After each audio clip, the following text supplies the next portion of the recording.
izao fitondrana zao zany a de tsy aharitra izao fitondrana izao a satria efa naseho an'Andriamanitra tamin'ny 16 Desambra 2013 fa ny avy amin'ny volomboasary no hiakatra eo amin'ny fitondrana kanefa tsy aharitra. Zay zany ny zavatra naseho azy zany. Ka izao zavatra misy amintsika zao zany de hita tokoa fa efa lalana ho amin'izay fataterahana zay. Matolo zany niakatra teo ny Floer Rajonarymampianina de misy zavatra tian'Andriamanitra ho ampianarinao a, mbola misy zavatra tian'Andriamanitra ho aseho ao ka matolo izy no mitondra io zany a de misy tanjon'Andriamanitra ao. Kanefa amin'Andriamanitra n'Andriamanitra moa zay tompony teny farany a de misy ny fifandaminana.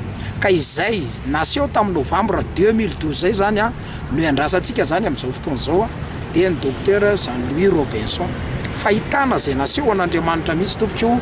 Ny tenako de tsy mpanao politika fa na ny tenako ary de nandinika hoe iza ry olona io ka rehefa hita moa zany le olona amiko tsy hitako zay adevitra amin'izany fa rehefa zay zany moa ny zavatra naseho an'Andriamanitra de miandro ny fataterahana zany tsika amin'izao fotoana